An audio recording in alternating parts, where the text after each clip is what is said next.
Chris, welcome to the Men Made for More podcast. And I'm so stoked to have you on here today, seeing you told me right before, this is your 227th guest episode, much more than I even have put out. I appreciate it. It's an honor to be here. I'm excited. We connect a few weeks back, and anytime I get to jump on other shows, it's a lot of fun.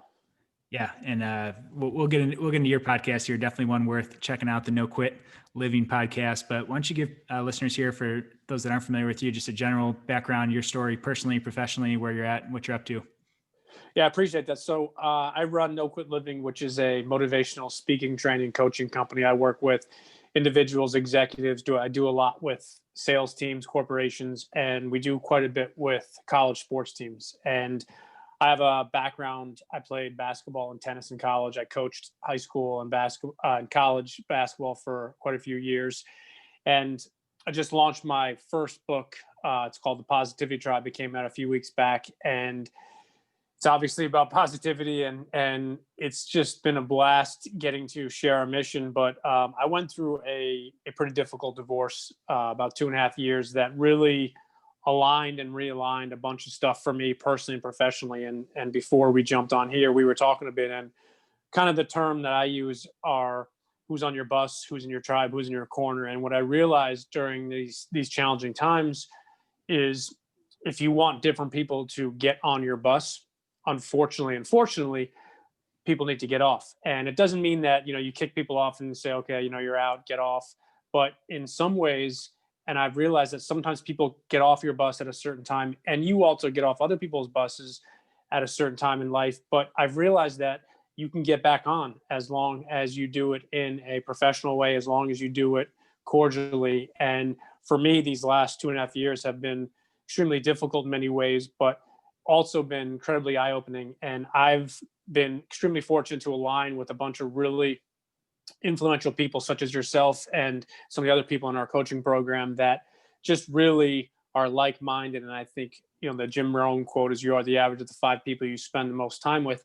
I know it sounds really good and it's cliche, but I've really and truly realized and seen it in the past few months that when you set yourself up with those type of people, awesome things happen, and not only just personally, but professionally. And I've watched so many amazing things happen, not just for me in my space, but just people that are, within that tribe per se. And it's been awesome. And I appreciate the opportunity to be here. It's always fun to get on other people's shows as opposed to always kind of asking the questions. Yeah, definitely. And I'm excited to have you and have you share knowledge with any listeners out there. On the tribe thing. So you talk about what we call it being on the right bus, having the right tribe around you. Was this a new, it couldn't have been a new realization with the past 2.5 years, but have you looked at it differently since then? Or what do you mean when you say that realign? Because that's something that quote's been around for a while, of surrounding yourself with the right people. But did it have a new meaning, or did that flip in a different way because of all that? Yeah, it definitely had a new meaning, and I want to preface my answer is none of this I don't want anything to come across as woe is me and happened to me, and I'm such an amazing guy because I made it through this stuff in no way, shape, or form. But I always knew of the idea and the concept, and being a sports guy, both playing and coaching, you understand what it's like to have guys or girls in your corner and really and truly know if and when the game's on the line, you can count on this person or this person can count on you. But going through the divorce, what I realized was, and it definitely opened my eyes in a couple ways, but the thing that I realized was a bunch of people that were there for me prior really kind of took themselves off of my bus. And I don't mean that again as the woe is me, but they didn't check in. They didn't say, hey, just wanted to send you a text, want to grab a cup of coffee, want to grab a bite to eat, just want to make sure everything's going okay. And what had happened is it made me realize too that there were times in my life where I don't know if I was always there for other people. And the reality of it is it's never on purpose. You don't wake up in the morning and be like, all right, Dave's my guy. I'm just going to ignore his phone calls and text messages just because I want to. I know he's going through a really difficult time. He'll figure it out. But life happens, kids happens, marriage, business, fill in the blanks. And it's hard to be there always. And what I've tried to do, and ironically, unfortunately, a couple of friends of mine are going through similar situations. And what I realized was, whether it's God, universe, faith, is I'm able to help them And if I hadn't gone through what I've gone through, I wouldn't be able to help them the same way. Conceptually, everybody knows ideas and can give suggestions, but when you go through it, in the the tough times and in the mud and in those trenches, you learn. And I'm extremely grateful. And I know it sounds kind of cliche, but I've had the opportunity to help some of my friends now, and it's just been unbelievably rewarding. So I'm super cognizant now of ways I can help other people, ways I can maybe lend an ear. And I think the one thing I've realized, especially during this pandemic, is the ability to check in on people. And it doesn't have to be something where you're going to spend 2 hours with somebody. It could be just, hey, Dave, I just want to send you a text, man. I haven't seen you in a while. If you want to grab coffee or something, let me know. And I tried to do that with all my clients during the last 6 months. And the ones that I've connected with and got a chance to connect with a few times, it's had a really profound impact on me personally, professionally, because it's the same thing back. When you reach out to people, you end up feeling, I think, better yourself. Yeah, man, you said it well. It's so easy to get caught in our bubble of life, and I'm so guilty of that. Where it's you get that feeling like someone gets put on your mind, and you're like, I need to reach out to that person, and then if you just turn away for one set, you check your phone or something, and then all of a sudden you get lost down some path. But yeah, there's really amazing power in just even if you sometimes I worry about what to say to people. I'm like, well, I don't really know what they're going through. You mentioned your divorce. It's like, I don't know what to say. So that fear can sometimes keep me from reaching out too. But I've learned to just be able to be like, hey, Chris, I don't know what you're going through, but I'm here for you, man. And that can be enough to, on its own to turn around someone's day and does have some, not that we're doing it selfishly, but does have some, changes my mood too if I'm seeking out other people. How do you remind yourself to do this? Is this a daily practice for reaching out to people? Do you have, goals you set around it, or what's your kind of rhythm and routine for that? Yeah, I want to just touch on one thing you said that before that question, because it's really important. And if anybody's listening or watching this, it is definitely the fear of, well, I don't really know what they're going through. I'm not really sure how I should respond or what should I say. But when you genuinely connect with someone, just like you said, hey, Chris, not really sure what you're going through, but so I'll let you know, man, I'm here if you need anything. That in itself is so much better than going on or trying to really overstate something you don't know about, or fake it till you make it. So I just wanted to touch on that, because I think it's super encouraging, and it's really genuine when someone just reaches out and says, hey, man, don't know what you're going through, or hey, I heard about this, really, really sorry. If there's anything you can do, I got your back. You and I connected with somebody we talked about before, who randomly lost his younger brother out of the blue. And we literally had a phone call scheduled, and he just sent me an email, and I just called and left a message, and I didn't know what to say. I've never lost my younger brother, so it wasn't those thing where I had something magical to say, but I just reached out to him and I said, hey, man, I don't know what to say. I don't know what you're going through, but I just want you to know that right now, you and your family are in my thoughts and prayers. And because he was like, I'll reach out to you when things, and I was like, dude, this is the last thing. I was like, whether it's a week, a month, a year, but, and again, I didn't overthink it, but I definitely didn't know what I was going to say. And I just went ahead and did it. But to your question, get back on point, is I track everything in regards to just what I do personally and professionally. And Jesse Itzler was on one of Steve Weatherford's programs early on, and he talked about, I think it's the 3 and 3, I think that's what he calls it, but he checks in, same type of thing, with 3 people a day. And I adopted my Connect 5, and I know it's kind of cliche, but I try to connect with 5 people, 5 random people, in the sense of not somebody I'm working with, not a client. It could be in the sense of in the past, but just 5 people. And what I usually do is I usually pick my phone up and I'll go through either my contacts or sometimes just social media. And I'll be like, oh, you know what? I haven't reached out to Dave in a while. Let me just check. And it's just a genuine message. Like, hey, Dave, hope you and your wife are doing well. I know it's crazy times, but heading into holidays, hopefully we can jump on a call or something like that. And I track it from the perspective of just making sure that I'm doing it, because I believe, like you said, when you go about doing it for the right reasons, it also comes back to you tenfold, which is kind of crazy, because that's not why you do it. But when you do it for the right reasons, you ultimately end up feeling better yourself.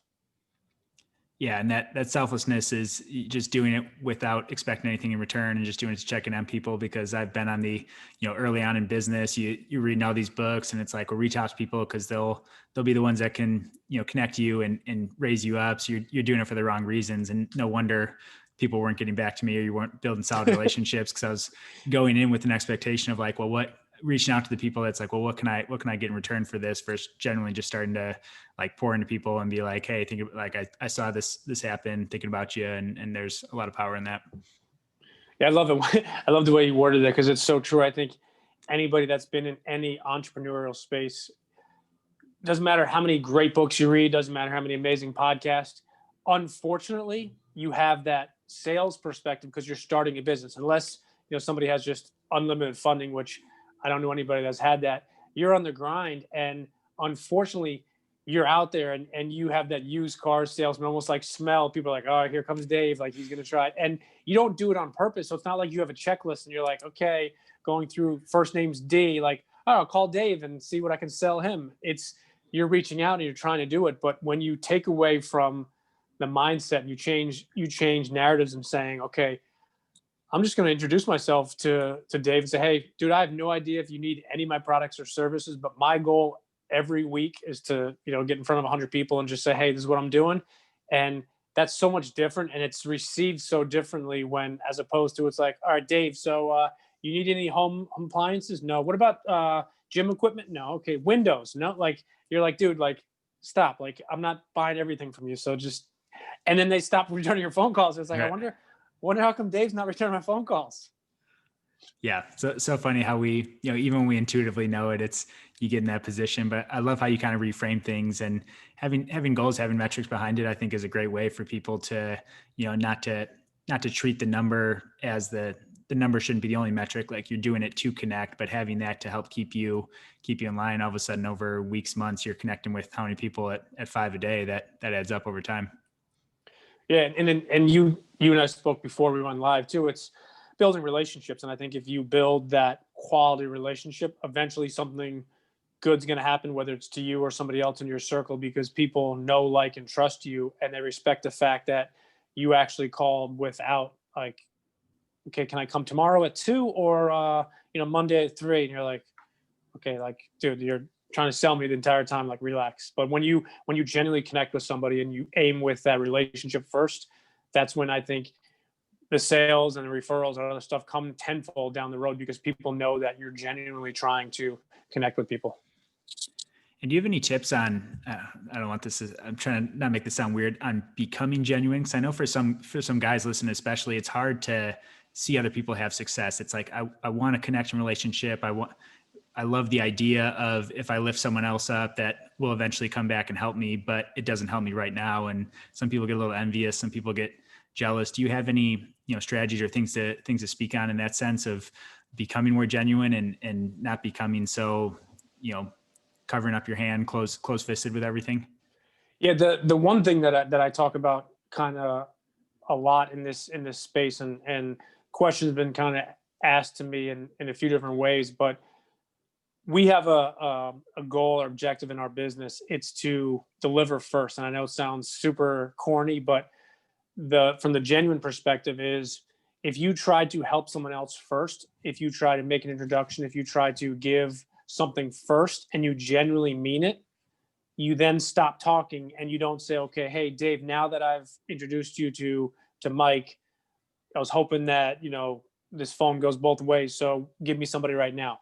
That's when people know that, okay, it's not genuine. The only reason Chris was reaching out to me was because, and he quote unquote helped me and wanted to make an introduction, but then it was quickly followed up with, but could you do this for me? So I think the one thing is try to deliver first. So if I didn't know you well, but I knew your business per se, and I wanted to get a potential opportunity to talk to you about some of the stuff I'm doing, instead of coming with that sale, come in and say, hey, Dave, we really haven't gotten a chance to connect.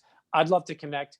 If it's okay with you, would you jump on my LinkedIn, and why don't you see if there's 1 or 2 people that might be able to help you, and I can make an introduction to see if it benefits your business. I see that you and your wife do X, Y, Z. And, and if you do that, the other perspective too is following up. So obviously it's not like I'm gonna say, okay, go on it now and let's do it together, screen share.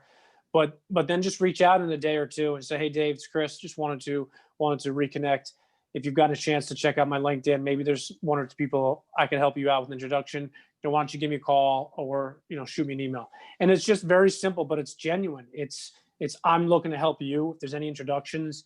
And about the perspective of things come back is maybe it doesn't come back directly to me today, this month.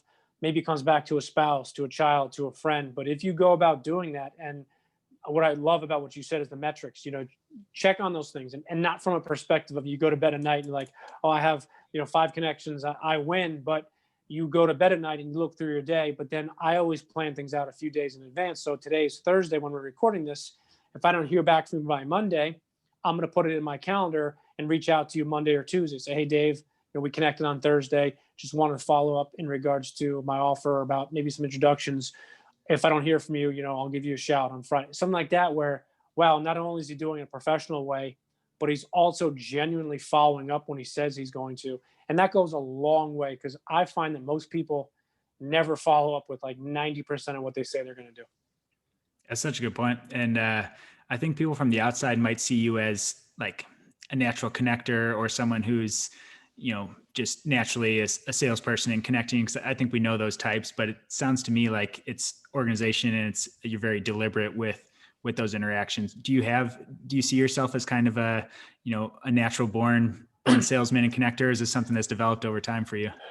It's funny. I actually run a networking group locally here in Connecticut, New York, and a bunch of my friends that are in it professionally, they call me the connector. It's like kind of in my name. And so I don't think from the sales perspective, I'm a natural salesman perspective, but I do think that I've always generally connected with people. And one of the things I did ironically is my best friend played in the NBA for a couple of years. So we used his name for summer camps. He is obviously part of it, but I was running the day to day, and we would have upwards of 50 to 100 kids in our camps. And I had a goal every single week is by Monday afternoon, I knew everybody's name.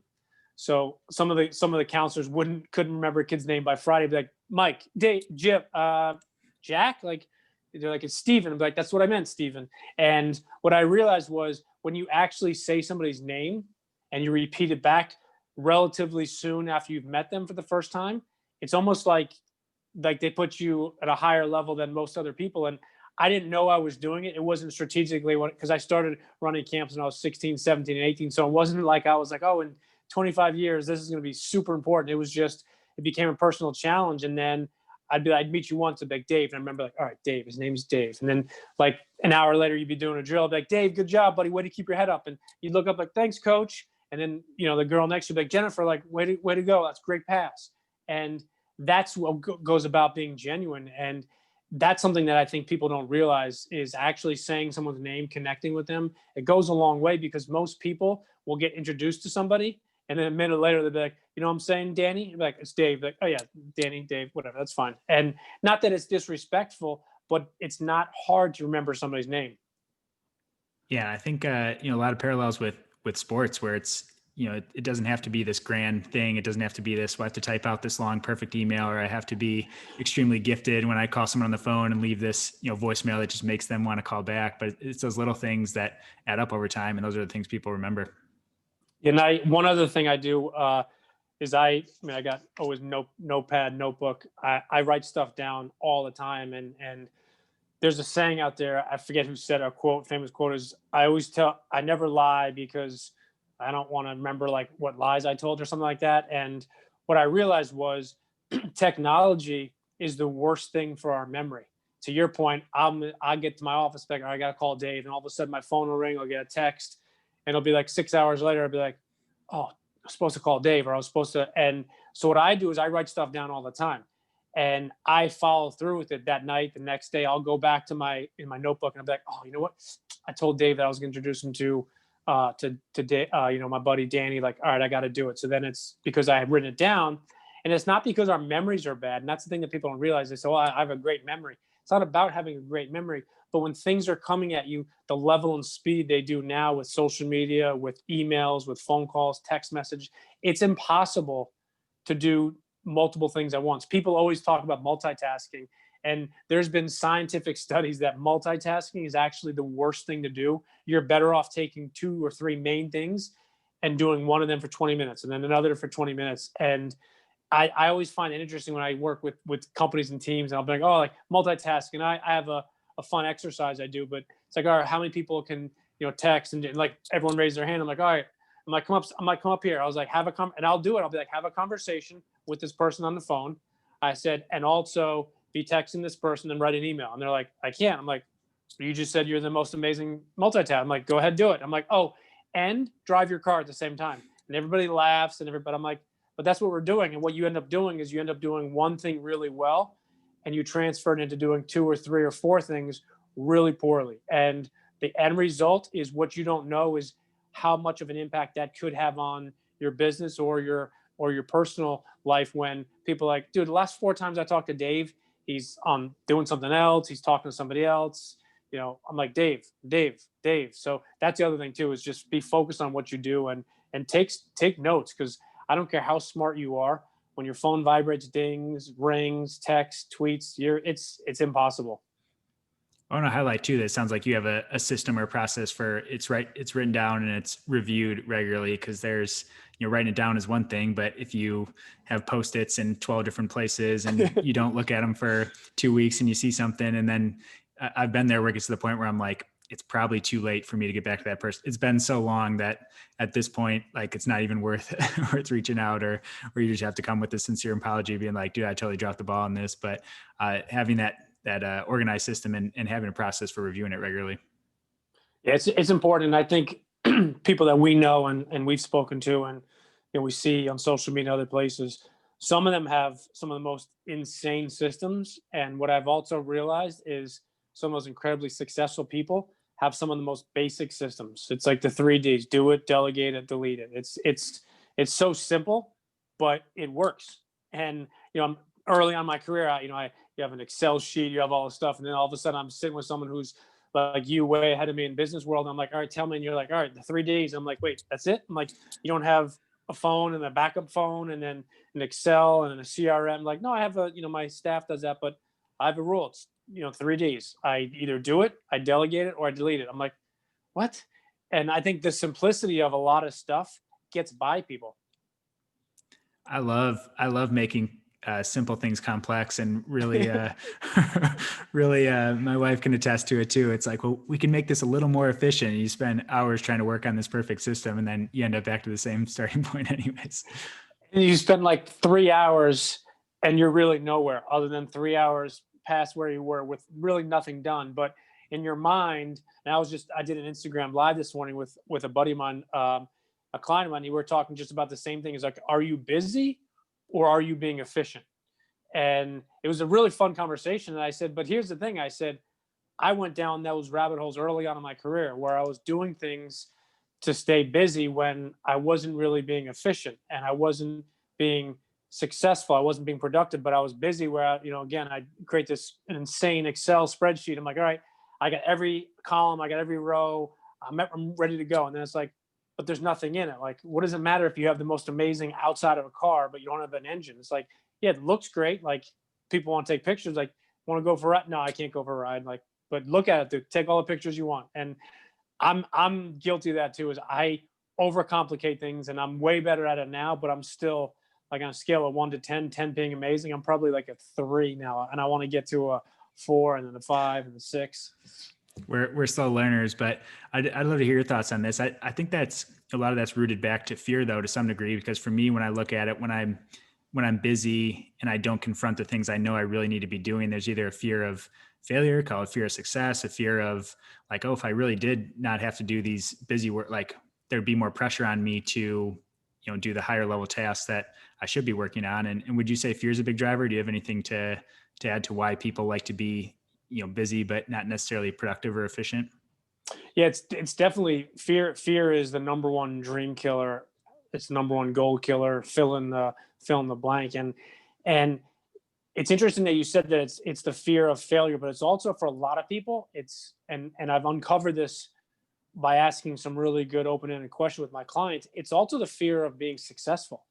some people are afraid, well, if I get to the 6-figure number, then I'm gonna have other pressures, and then people are gonna expect it more often. So if I stay in the, let's say, 50 to 75 range, I know that I'm living comfortably and I'm in the top, 20% sales in my company. And there's really not a manager or somebody that's gonna say, okay, Chris, now you got to go from 75,000 to, $250,000 next year. So I think it's those two things. And I think the other perspective too is being able to understand what is your hot button. So, for example, if for me, let's say it's the fear of failure, and let's say for you, it's fear of succeeding. They're two similar concepts conceptually, but totally different parallels in the sense of how you act, how you respond, how you approach your day. And to your point before is, are you really being productive and efficient, or are you just staying busy so whoever's watching, or if somebody's watching, they'll be like, oh man, Chris has been really busy today. And I don't remember the quote, but in regards to basketball, I remember just tracking my stuff, tracking my shots, my makes, my misses, so I could see how I can make adjustments. And I was watching a video, and the person was talking about, are you being efficient with your time? So, for example, do you go out to quote unquote work out for 2 hours just so you can say you worked out for 2 hours, or are you maximizing those 2 hours? And I remember then the next follow up is if you are, and this coach was told, he was a trainer, was saying, if you're really and truly maximizing it, you shouldn't be able to work out for 2 hours at your highest level. You look at Kobe Bryant, look at Michael Jordan, look at LeBron James, the best of the best. None of them ever worked out at full exertion for 2 hours. They have spurts. Basketball is a game of spurts, free throws, dead ball, minute and a half nonstop. But once I realized that, it got me really thinking about it, and it's something that I tried to do and use with my clients. But it's hard. It's so much harder to do than it is to say. I don't know if in your experience with coaching your clients, or I know I've run into this a little bit personally, of when I'm busy, it can almost create a little bit of imposter syndrome when people recognize that, because they're like, man, you have a business you're running, your PT business, you're putting out all these podcasts, like crazy amount of content you're putting out, you're on social media, you're putting out these weekly emails, and you're doing all these things. And I'm like, but I don't feel successful because I'm not always working on or it doesn't always lead to the meaningful results that matter the most, of like what impact I'm actually having. Like, cool, I'm putting out this content, but some of those things it's like, okay, what effect is that really having? I don't know if you've seen any of that, but that's something that I've struggled with personally.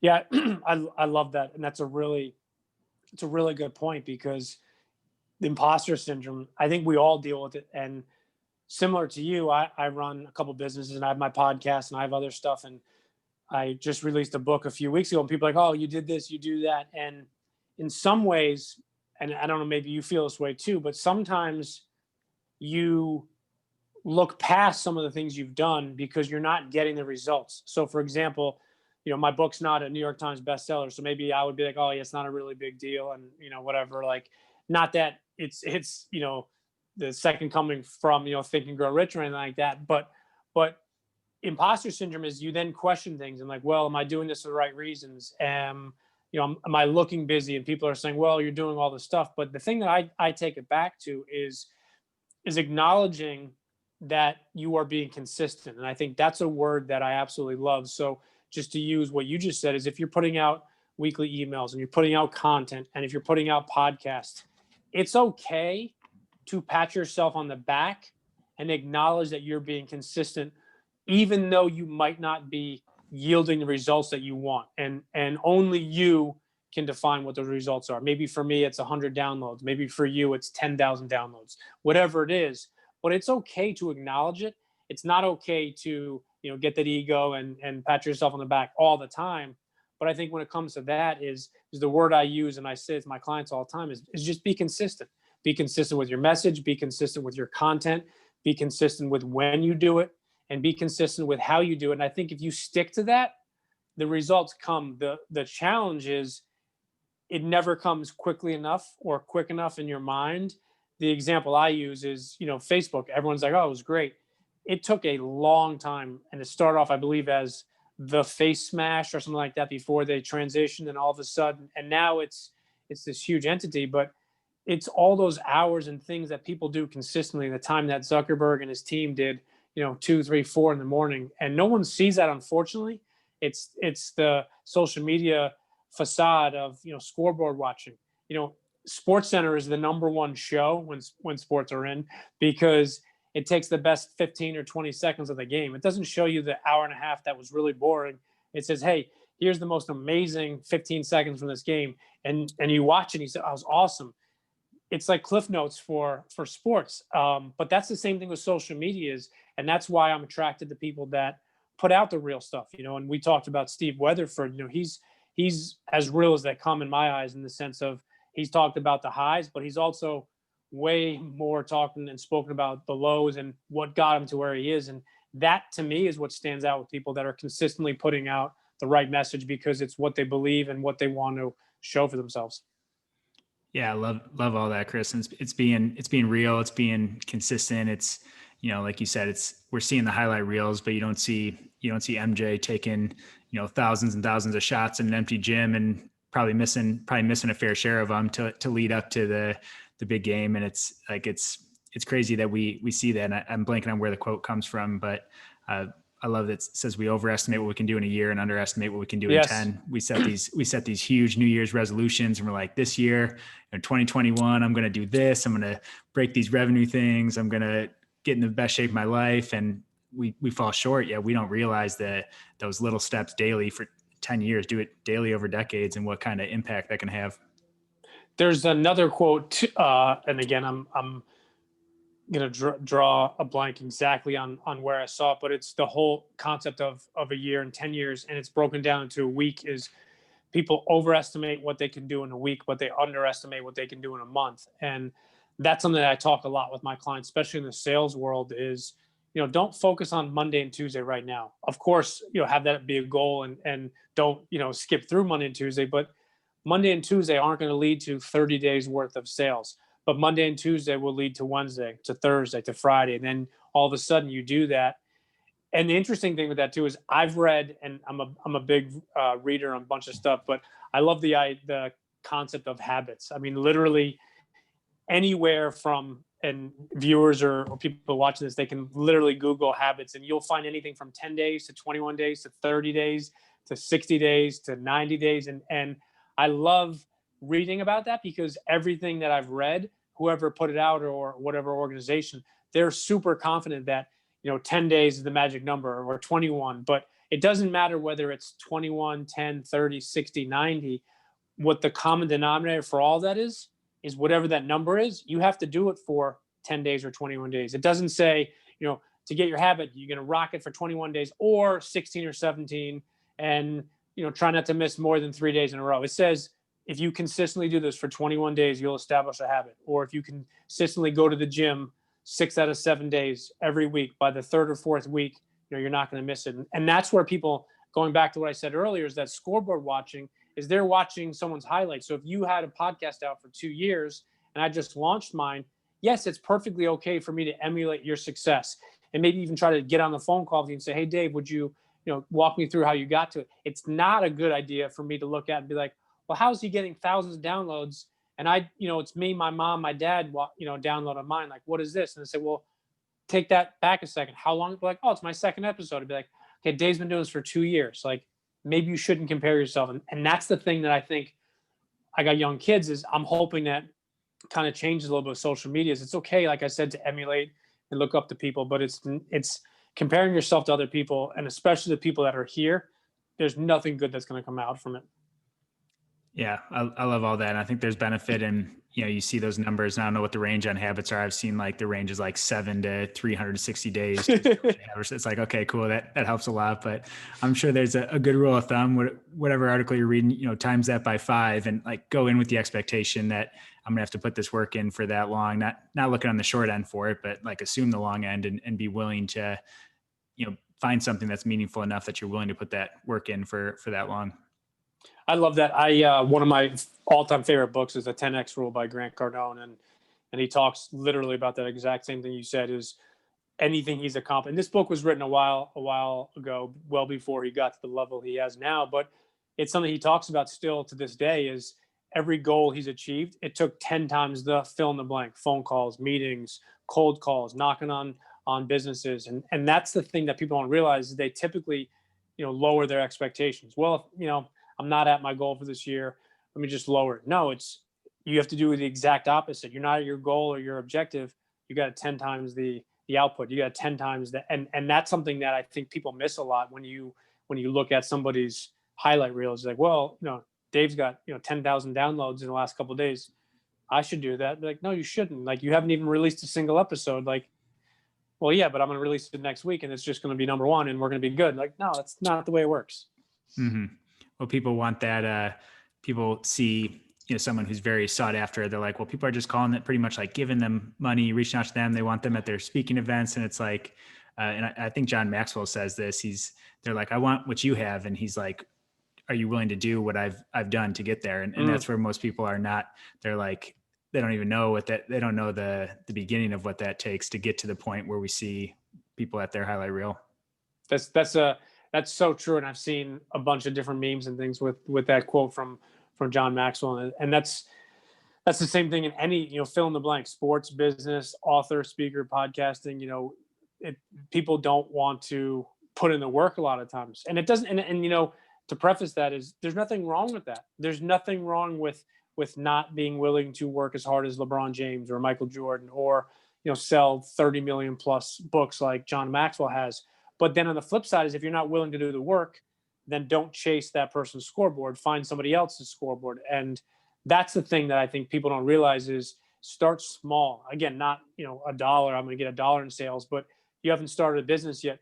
Is it really productive? And does it really make sense to have a goal of making $1 million your first week in business? I mean, again, I'm not saying a flip side is say I'd like to make $1, but is there not a middle point somewhere between $1 million and $1? And that's where I think people also miss the boat a lot with goal setting. And that's something that we do a lot of work with our clients, because if you can't properly set a goal, then how can you properly accomplish that goal or track that goal?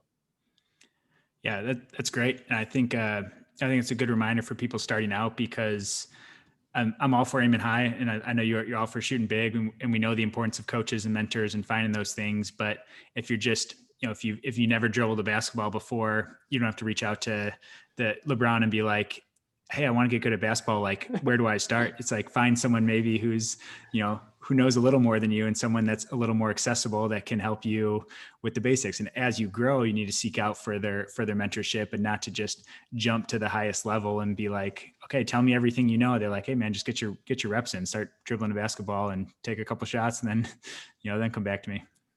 That's an awesome analogy. And I use the term similar to that as leveling up. And John Maxwell has famous quote and does a lot of, getting to the point of what your lid is. So once you hit your lid, then you want to level up. And that was an awesome example is, so any viewers or listeners, don't reach out to LeBron if you've never shot a basketball. And secondly, don't expect, him to respond, because he's probably not going to. But the flip side of that is maybe start with a high school coach, maybe start with, an AAU coach, a college coach, and then maybe graduate to LeBron. But I think that's the other thing too, going back to that scoreboard chasing is people look to, and again, it's perfectly okay to emulate, but it's such a improper thing to try to be that person, 15 minutes after you picked up your basketball the first time. Like, LeBron can do it. Like, why can't I? Be like, well, you're also 45 years old and, 5'11" white guy. So maybe the NBA shouldn't be your ultimate goal. Yeah, well said. Let's talk. I want to talk positivity with you too, especially with your new book out. It's a word that gets thrown around a lot. I don't think anyone would argue that there's value in being positive and not being negative. Yet I feel like so many guys, especially, fall into this negative trap, confidence issues, self-worth issues, things that just sort of creep in from, we can call it comparison, we can call it society, self-pressures. But what does a positive mental attitude mean to you? Or like, how would you phrase that? Because I think people see that and maybe they think of like rainbows and butterflies and like everything's all good all the time. But we know that's not. I would assume that's not the case in terms of how you would define it. But do you want to kind of shed some light on that? That's not what it is. That's my definition. It's just perfect rainbows and no. Cover your book. Yeah, cover it doesn't. I'm incredibly fortunate to have a relationship with John Gordon. For those who maybe don't know you, I think his most famous book he ever wrote, I believe, was The Energy Bus. And he has taken this whole concept and idea of positivity to a really important level. And John's been actually on my show a couple times. I actually had his wife on my show too, which is cool. But John talks about, just like you said, it's not this Pollyanna positivity where everything is great. What he talks about is, even during those tough times, even where those days are difficult, it doesn't mean you, again, just say everything's wonderful. Is you acknowledge the challenge, you deal with it, but then you attack that challenge, that obstacle, with a positive mindset. And it doesn't mean that you're gonna be undefeated, and as soon as you say, okay, I'm gonna be positive now, you just climb through it. But it's approaching things, and we talk a lot with our clients, the PMA, that positive mental advantage. And between those 6 inches between your ears, that's something that everybody can work on. I love basketball, but I'm a 5'11" white guy. I'm not going to be 6'8" like LeBron or 6'6" like Jordan overnight. I tried stretching myself when I was little, and I did all these things. But where I can be like LeBron or like Jordan is here. My mindset, my approach, the knowledge that I receive, what I take in. And I've become fascinated about 5-6 years ago with understanding positivity. And a couple of my buddies have said, it's almost like you have a PhD in positivity now because you've studied all this stuff. And I laugh, and you smile too. But if you do something for 10,000 hours, they say you become an expert. And I think I've probably easily put in 10,000 hours over the last 5 to 6 years, just learning, and not from the perspective of, I want to be the world's expert or anything like that, but learning from the perspective of, when I work with my clients, whether it's sports, business, or just individually, what are those things I can help them with? And the one thing I realized pretty early on is I can help them with their positive mindset. I can't help them be a fantastic salesman overnight. I can't help them be the best version of themselves in working with me for 2 days. But I can continually work on those other things while maintaining that positive mindset. And Zig Ziglar has a famous quote: is, a positive attitude won't get you anything, but a positive attitude will get you anything better than a negative attitude will. And I read that the first time and it kind of glossed over it, but then it's really hit me. And that's the foundation of what we do and how we do things, in the sense of really just attacking something with a positive mindset. And it's always going to be better. You're always going to give yourself a better advantage than having a negative approach, but it doesn't guarantee success. But it does guarantee that you have a better chance of doing something. And to your point about, positivity and stuff out there, there's some amazing people that are just doing some really cool things within that world.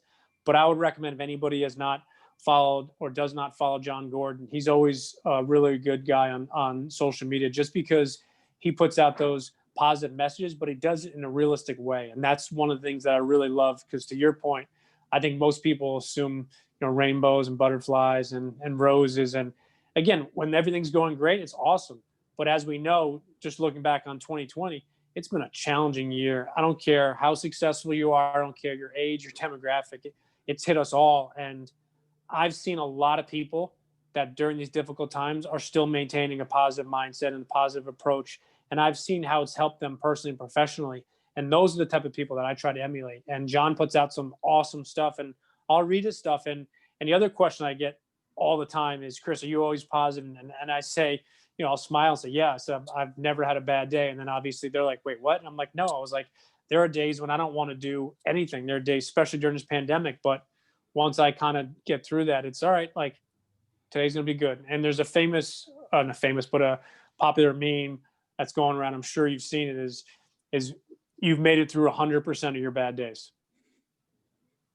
And that's one that, especially during my divorce, I was like, all right, like, we'll get through this day. And it doesn't mean that you sign a mortgage for, 30 years, that everything's gonna be great. But it goes back to something that Jocko Willing talks about with not giving up. He's like, all right, just don't give up today.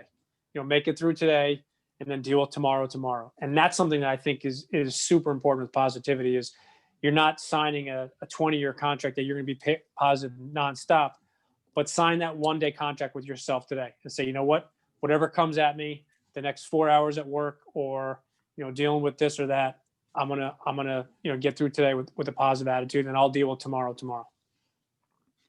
That's great, Chris. Can you talk about as you're talking there, you were talking about John Gordon, who puts out this good stuff. You have this internal side of positivity, you have this external side of positivity. There's the internal side of, I think, what's, like you said, what's between your ears, the things you're telling yourself, and there's the external of putting out there for other people, is there, what's the connection between these two? And does it start with one versus the other? Can one fuel the other? Can you speak a little more on that?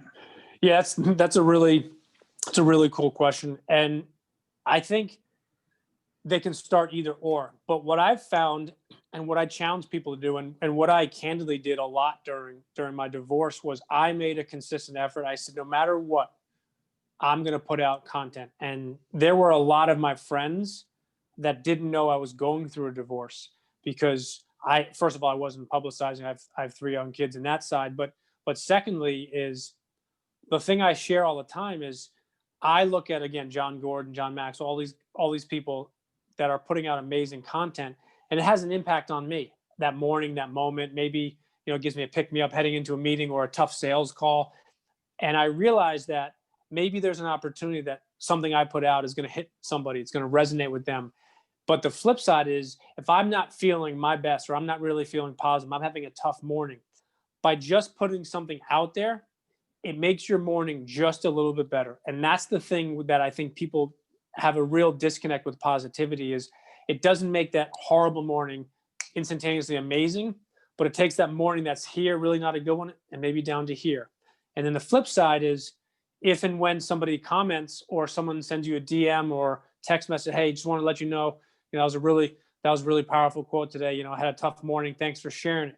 It doesn't make you feel better that someone was also having a bad morning, but it makes you feel better in a sense when you acknowledge the fact that, what, there are people that are going through challenges as well.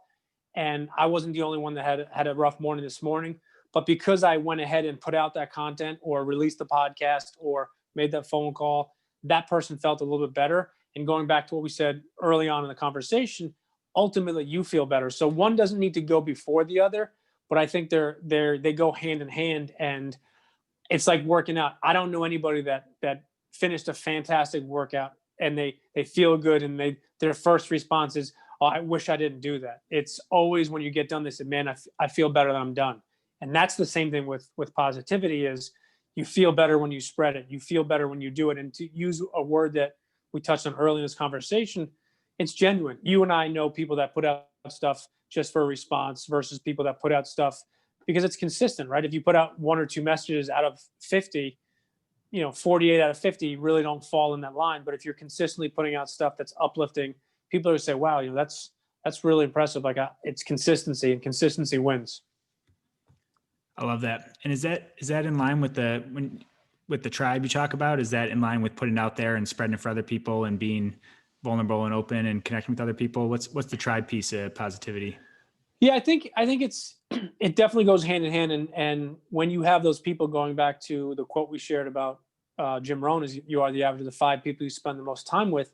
If you're putting that stuff out in and within your tribe, what you'll see is 1 or 2 people will resonate. And then the next day or 2 days down the road, one person or a couple people will say, hey, Chris, did you see this quote? Like, oh, I saw this. I thought of you.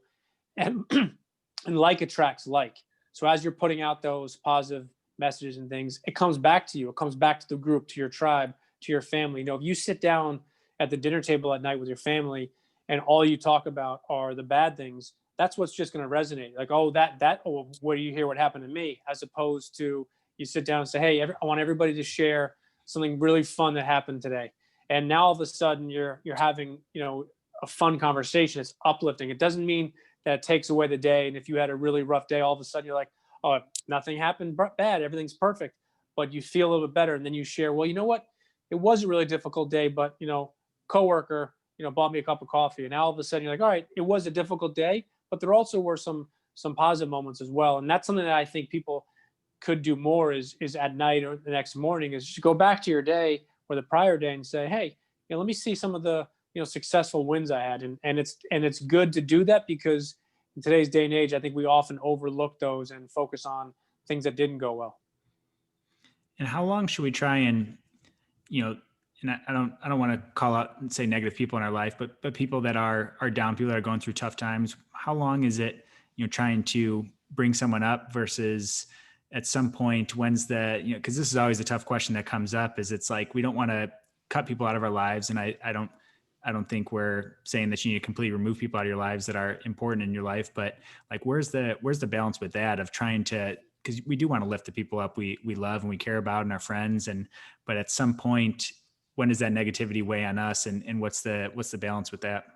Yeah, that's a really, really cool question. And it's something that happened.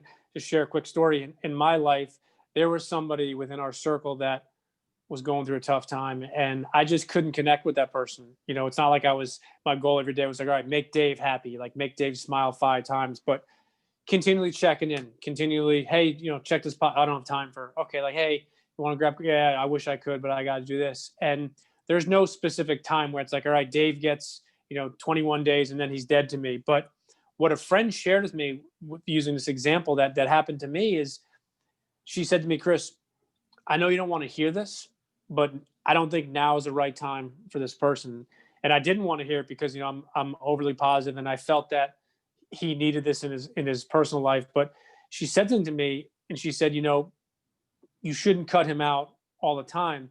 But she said, Chris, until he's ready and he wants to hear some of the stuff and he's willing to, he said, doesn't matter what you put out there. And it hit me. And a good friend of mine is going through a really difficult divorce right now. And I'm able to help him now because I've gone through some stuff. And for the first few weeks of it, he wasn't ready. He wasn't willing to listen. And what I did was I tailored down the contact a little bit. It wasn't like, I had a specific calendar, like, all right, every, 14 days, but it was, instead of every other day turned out to every 3 or 4 days. And eventually he came back, but there's no magic number, but it's when it becomes a chore and you receive nothing back and you realize that there's no hope, that's when you unfortunately have to cut some people loose. And it's not to where, you cut them loose where it's like, all right, Dave's now out of my cell phone, he's blocked, but it's, I'll check in with him. His birthday's the end of November. I'm going to reach out to him. But it's like, I'm not going to continually do that because it's not the right time. And that's the thing that I have a tough time, because unless someone wears a sign in their head that says, hey, call me back in December, you don't always know. And that's a really good question. And it's really hard to answer because everybody's different. But when it becomes a chore and you're not getting anywhere and it's been a week, 2 weeks, 3 weeks, that's when you need to kind of have that tough conversation with yourself, or maybe them, and just say, look, the last thing I want to do is ruin this friendship. But I'm at the point now where I feel that I'm overstepping my boundaries. So if it's cool with you, or unless you tell me something different, like, I'm going to just tailor it down a little bit, and, I'll reach out in a couple of weeks, but, please know that I'm here if you need anything, but I don't want to feel like, I'm pressuring you. And if you do that genuinely, I think 9 out of 10 times you'll probably get a positive response where they're going to say one of two things. One, no, please keep doing that. Or, you know what, I appreciate that. It's a rough time. Like, let me get through the holidays but then, and it's about the communication side. Now, all of a sudden you have a better grasp of it as well. No, I think that's really well said. I don't want to put you on the spot with being like, well, there's this algorithm you have to follow and just plug it in, and that'll tell you exactly how to handle these complex human relationships that we have. But no, I appreciate you sharing that. And I like how you said, you talked about throttling down the frequency at times in terms of reaching out to people if they're not responding, giving them a little more space. Do you ever have to throttle down the intensity on the dial too with positivity? If someone's at, say, a 2 on positivity, and if we're coming in the room as 10s all the time, I think that can be a little turn offish for people and might not have the effect we want. Can you talk about how to move the intensity dial on that too? Yeah, it's funny you asked that, because I'm a 4 a.m. gym guy, and I'm not a coffee guy. I'm definitely an energy drink guy, but I wake up, and once I'm up, like, it's go time, and I'll go to the gym, and there are people, I'm like, let's go. And you're just like, dude, you're at a 10. I need you at like a 1, because I'm going to smack you in the face if you come at me like that. And it's the same thing with positivity, but it's also the same thing with anything, really. And the thing that I share, and the best analogy I give is, I coached basketball at a pretty high level, and I trained some college and professional players. What I realized going from that level down through high school is, it doesn't matter how talented that person is. It doesn't matter how they're the best player, the best scorer, the best defensive player. What I realized, trial by error, and sometimes more error than successfully, is you need to connect with people differently. And what I mean by that is, there are those guys that you can get in their face, like, Dave, like, pick it up, like, you're not, and maybe that's how you resonate. You're like, I got you, coach. And the flip side of guys, like, you got to smack them on the back and be like, Dave, are you here? Like, you want to take a want to sub you out for a couple minutes, you know, and that's what you need to do as opposed to yelling at you. And that's what I realized early on is the same thing with positivity is there are people that need and want that level 10 positivity. And I have a bunch of friends who are like, they'll reach out, be like, dude, I need a positivity quote, or like, hey, I have the biggest sales meeting today. You know, could I give you a call a couple minutes before? And that's when I know, like, all right, you need a little bit of rah-rah. But on the flip side is there's the people that what you don't know and I don't know is what could have happened to them that morning or that night. You know, maybe they're dealing with something, especially during this pandemic and this election we got going on. Is there are a lot of people that are stressed and you don't always need to be at level 10, and it's not just positivity. It's level 10 anything. You know, it could be like you're just not there physically, you're drained, and the last thing you want to do is go to the gym. So if I come at you like, Dave, like, dude, you ready? Like, you're like, dude, like, I haven't slept in 3 nights. I have the biggest presentation tomorrow. Like, you can just pound salt with your gym. And the other thing too, though, is being willing to communicate with people and read people. And that's the biggest thing I've found that's challenging is, again, going back to the basketball analogy, is you typically don't know 5 minutes into knowing somebody, all right, I can yell at Dave. I need to be quieter with him. Like, he's more of a guy who wants conceptually. This guy's just like, dude, you set the pick and you run. You're like, okay, cool, got you. You know, the other players, you need to go over it 4 and 5 times to explain them so they fully understand. But it's a communication and it goes both ways. What I realize is I can't communicate at you successfully. I can only communicate with you successfully. And that's something that I think I definitely didn't fully understand as a coach. You're like, this is how you do it, Dave. Like, you got it, like, you good. And you're like, no, like, I don't have it. I'm like, well, get out there and do it. And then, you know, you make 3 mistakes and I'm like, what's going on? And you're like, coach, I don't understand. I'm like, what do you mean you don't understand? We went through it 3 times. You're like, no, coach, you yelled it at me 3 times and I didn't get any of it. So, you know, that's the thing I realized is you can't communicate at somebody. It never works, but you can communicate with them. And that's something that I still find to be challenging in a fun way, because I'm like, all right, Dave and I are not connecting. Let me see how I can connect with Dave a little better. And it's being open to ask sometimes that tough question, but it's also being open to receive sometimes a tough answer, or maybe an answer that you didn't expect. Yeah, so much good stuff in that last little bit, and I love the communication at versus with someone. And I think if we're trying to inspire change too, I know for me, letting go of the outcome of it, I think is so much. It's like, well, I see it in my head. This is the outcome I want this person to take, and you try and force it into it, and it doesn't work. Versus someone might just need, you might have to, in the gym example, might, instead of being like, hey, let's go to the gym, just being like, hey, I'm going to the gym today. If you want to come, I'm heading out in 10 minutes, and saying that every day to them. And they might say no 100 times, but again, it gets back to the consistency and showing up of maybe that's how that person needs to hear it. That's fine. I've had some people that's similar to that. It's like, all right, dude, like, I'm going to come to the gym with you today. Just so if I do, will you stop asking me? I'll be like, all right, like, but at least in the round, you're like, all right, I got one victory for that one. Yeah, that's great. Any other like positivity, practical things? I know people love the practical things. I know there's a lot that goes into it, but any other, daily routines, things that people can take and run with from a positivity standpoint? Yeah, it's interesting. The word I'm going to use, and I know it, is gratitude, and something that I actually got from the book Man Up by Bedros Keuilian. Is in there. He was talking about a time in his life, and he took a time out, and basically he asked himself, what am I grateful for right now? And I read that book for the first time. Actually, I bought it, I think, in early 2019, but I read it for the first time 2 months ago. It was sitting on one of my shelves, and I don't know, I think it was just the cover of Man Up. I was like, all right, I'm gonna read this. But I started writing that, and literally in my journal, I have it written down. I have it in my planner. I have it written in my office, a couple of places on the walls. What am I grateful for right now? So the practical habit I say all the time is, when you're feeling down, when you feel you need some positivity, maybe it's too early in the morning or too late to connect with somebody, and you don't want to go down the rabbit hole of social media or YouTube, asking yourself the question, what am I grateful for right now? And honestly and genuinely answering it. If you're true with yourself, it doesn't matter who you are, it doesn't matter who's listening to this or watching this. We all have something, if not 2, 3, or 4 things to be grateful for. So maybe you're not living in the home that you want, but you have a home, you have shelter, you have a warm place when it's cold, you have air conditioning when it's hot. And yes, is it what you want? Is your ideal home? No. But by turning that around, it has a positive impact on your mood, on your attitude, on your day, on your morning, on your evening. And that's something that I would say to any listeners is just think about some of those things that you can be grateful for. And if you're at a 2 out of 10 with positivity, it's guaranteed to take you to a 3, maybe from a 2 to a 4. And think about if you compound those over a week, over 2 weeks. And it's something that I do every single day in the morning and evening. I have a morning and evening routine, but I also do it. Like I said, I have it written a bunch of places, and I'm a huge Post-it note guy. I have all over the place in my car, but I've written that down probably 10 times, 10 different places. What am I grateful for right now? And it's a simple answer. It could be something like, hey, you know what? I'm grateful that Dave gave me the opportunity to be on his podcast. And whether I'm having a great day, a good day, or an average day, I'm going to feel a little bit better. But like, you know what? He could have asked somebody else, or he could have said, oh, get back to me in a month. But I'm grateful that I'm here, and I feel better than having not had the opportunity to do this.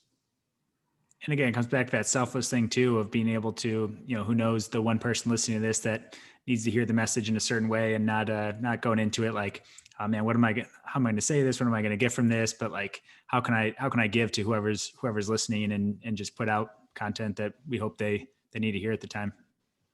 No, that's the thing that I love too, is you never know what somebody's going through, and you never know what they need to hear. And that's my goal literally with every interview I do myself for my podcast, or I do as a guest, is positively impact one person. Somebody hopefully listening to this is going through a challenging day, dealing with some obstacle in their personal, professional life, and something that you and I said sparked them to keep going, or sparked them to say, you know what, like, I am having a tough time, but you know what, as soon as this is over, I'm going to write down 5 things I'm grateful for. Or you know what, I'm going to pick up my phone and I'm going to connect with 3 people today and just say, hey, want you to know I'm thinking about you, Dave. Hope you have an awesome Thursday. Yeah, I love it. I know we need to start to wrap up here, but a quick note on the gratitude too. I do think there's power in writing that down. I know you kind of mentioned too, you're a big notes guy, but something about getting out of our head. And once we start getting pen to paper, I think there's some powerful things that can happen with that. Because when I just try and think about what I'm grateful for, again, the distractions come in, the negative thoughts come in, being able to force yourself to write it down. I think that's a little extra thing. If someone's struggling with it, just start writing some things down can help with that too. Yeah, that's a fantastic point you make. And there have been a bunch of studies with what you just said is pen to paper. And I think the one thing I find interesting is people say, oh, my phone, I do it all. And I use my phone just like you do for so many things. But if you type what you're grateful for into your notes section, or you put it somewhere, science has proven it's very different than when you take an actual pen and you write it down.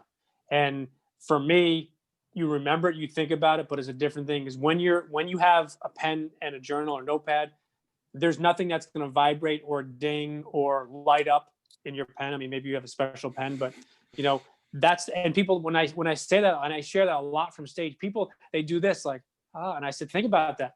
You could be writing the most amazing message to your mother, to your spouse, to your kid, and all of a sudden you get 2 or 3 text messages, and all of a sudden, it doesn't matter how great you are, how focused you are, now that becomes secondary to what you're like, oh, it's interesting.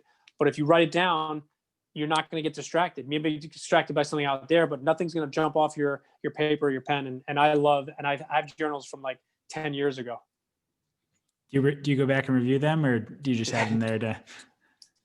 No, I love that question. I lead a mastermind on Tuesday evenings, and that was one of our topics that came up, is going back. And I said, I don't have like a set schedule. I'm like, all right, I got to read 2019, January 1st but I'll go back randomly. And the reason I go back randomly is selfishly is for quotes and things I want to use in podcasts or speeches. But also I always find a couple people that, oh, you know what? Like I have not spoken to Dave in a while. And for me, it's fun because it's almost like reading a book for the first time, because I have no idea what I wrote in my journal in 2018. But every single time I look back at one, I get a person, I get a quote, think about a book, like, oh, you know what? Like I should probably reread that. So there's so much value in those type of things, but it's not about doing it all the time in a schedule, like, oh, you have to do it, but it's just, could be a Saturday, could be just pick one. I brought one home maybe 4 or 5 months ago during this pandemic. I picked one random from my stack, and it was really cool. I got a bunch of stuff out. I'm like, oh man, like that's an awesome quote. And I actually shared 2 quotes from that on some of my podcasts. That's awesome. Yeah. I haven't gotten back into, I just got back into journaling recently again, and I can't believe I get away from it every time I do. I'm like, I don't know why I do, but I need to make it a habit to review it. And I need to write a little neater too, so that I can actually go back and make sense of what I was writing. You're like, what is Yeah. fish, Fish, ship? I don't know. something about a fish that day. Yeah.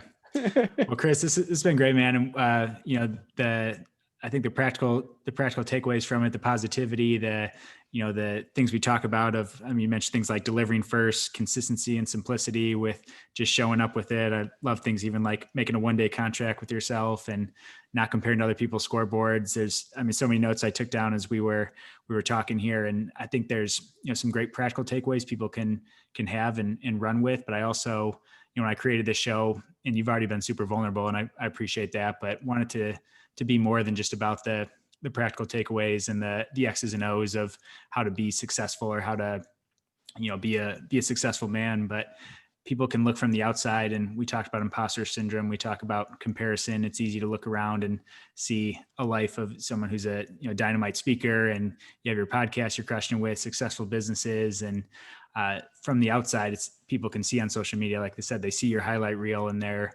saying like, man, this guy's clicking. And I know you've been open about your divorce as one thing that's been a struggle for you. And I don't know if you want to elaborate on that or some other challenge that you face as a man, but want this to be a vulnerable space where guys can see that like, hey, we're struggling too. We'd be both would be the first to admit that our journeys have not been easy and smooth and without any bumps. So what's some encouragement you can give for someone maybe going through a similar situation or another challenge you face that you can have some encouraging words for someone listening? Yeah, I appreciate that. And I thank you for those kind words. I always have tried to be the real me all the time. And there was a time that I didn't talk about the divorce when it was literally in the weeds of it, just because I didn't know what was going to come about and I didn't want to share some of that stuff. But what I realized was it goes back to the thing I said earlier. And the encouraging words I would say is we all have struggles. We all have challenges, whether it's personal, professional, whether it's with friends, whether it's, your diet, your working out, fill in the blank. But the one thing that really stood out to me, and it really helped me, and if people take one thing, maybe it's this, is what you shared, is make that 1-day contract with yourself. And what I mean by that is it's 10 a.m. in the morning and you have to go to court. It's 10 a.m. and you have to go to your sales manager knowing that you completely flopped or lost that big client. Make that 1-day contract with yourself and say, I'm going to get through today. I've made it through 100% of my most challenging days. I'm going to make it through today. And I'm going to make that promise within that 1-day contract with myself that I'm going to approach whatever else comes or whatever is coming in front of me with a positive mindset. And I'm going to be as positive as I can. So it's not that fictitious, just flip the switch and be like, everything's amazing. But it's saying, okay, I have to deal with this client or this spouse or child. I missed the game, whatever it is. I'm going to approach it with a positive mindset. I'm going to really try to do the best I can today. And if you make that 1-day contract with yourself today, the likelihood of you making another 1-day contract with yourself tomorrow is so much higher than saying, okay, I'm going to make a 100-day contract with myself right now. So take it down into those small victories. And what happens is momentum has a positive way or it also has a negative way. So you miss the gym 1 day and then you miss the gym 2 days. But it's the flip side is you make that 1-day contract with yourself. And now all of a sudden you go through.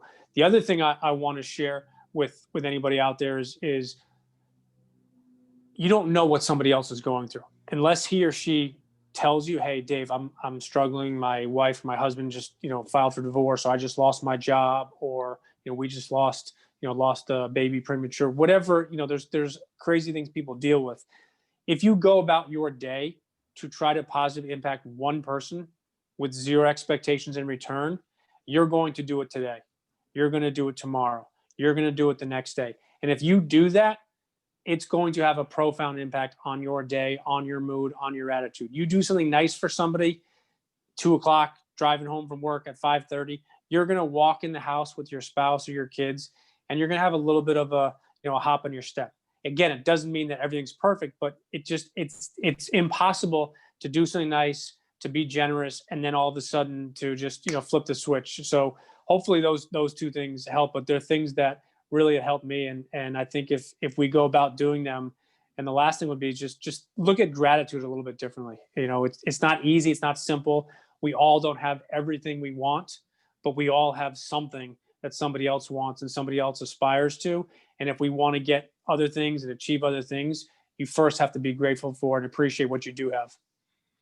Absolutely love that. Appreciate you sharing that. And I think also reminding people it's a process, as people can see. It's not I do gratitude once or I do positivity once and it all of a sudden things are better. It's you gotta put in the work, the same things we've been talking about day in, day out. No, it's consistency is huge, and you can't be super positive for like an hour in a row and be like, all right, I can be a jerk for the next 2 weeks because on Thursday I was awesome. No, it's got to be consistent. And the other thing too is you can't load up onto it one day, or it's not like you crush it for a 6-hour workout and you're like, all right, I'm not working out for the next week. If that's the way it works, please somebody let me know because I need to figure that out. Yeah, so true. And so, Chris, last hypothetical question I ask all my guests here before we wrap up, and you weren't prepped for this, so we'll get a nice candid answer for it. And so we'll say you're leaving your 4 a.m. workout, you're heading out the gym, you run into your younger self of 10 years back, and younger Chris asking you for some life advice, looking for some guidance. You're on your way to a full day with clients and seeing your kids. You can't miss that. You got 60 seconds to talk with them. What advice are you giving to them, and what are you saying to them? Yeah, that's an awesome question. I ask similar question. It would be, and I've shared this before, is embrace positivity and gratitude at an earlier age. And when you appreciate what you do have, what you appreciate who you do have, what you appreciate those opportunities that you do have, it just changes things. And then going back to that John Gordon quote is, I would tell myself, it doesn't matter what you're going through, but try to approach every obstacle, every challenge, and even every amazing opportunity with a more positive attitude. And I think if we all did that gratitude and that positive perspective from an earlier age, I think we'd be further along in certain ways. It doesn't mean that you're not successful, but I love those two things. And the other thing I always say is I wonder if my 10 years ago today would listen. That's always the other challenge too. Yeah, I guess the things happen for a reason. If it goes in one ear and out the other, at least you tried, right? At least you try. I love that. Yeah. All right, Chris. Hey, this was an absolute blast. Where can people find you about the book? Tell us about the book, the podcast, social media, where people can reach out to you and find your stuff. I appreciate it. So website is noquitliving.com. The book is called The Positivity Tribe. You can find it anywhere books are sold, or you can also go to thepositivitytribe.com. I share my personal email all the time, and the reason being is I love connecting with people. So it's chris@noquitliving.com. And from a social media perspective, the most active place we are is Instagram, and it's no_quit_living. But again, chris@noquitliving.com. Would love to connect with anybody. And I love hearing stories about positivity. And I love receiving quotes. So any positive stories or quotes, send them on over. Yeah. And you're not just preaching it, you're practicing it. And I see that, in the Slack channel we're in our conversations we've had, I love your positivity. It's contagious, and I appreciate it. And we'll link up all the things in the show notes for those looking to get a hold of you. But Chris, I really appreciate you taking the time out of your day to come on and share that with our listeners. No, I appreciate it, man. Thank you again for the opportunity. I'm always extremely grateful and blessed. And I think you do a fantastic job. So if anybody of my listeners or anything are listening to this show for the first time, make sure you subscribe, give it a 5-star review, and pass it along to somebody else, because there's somebody out there that needs some positivity today. Really appreciate that, Chris. Thanks again, man.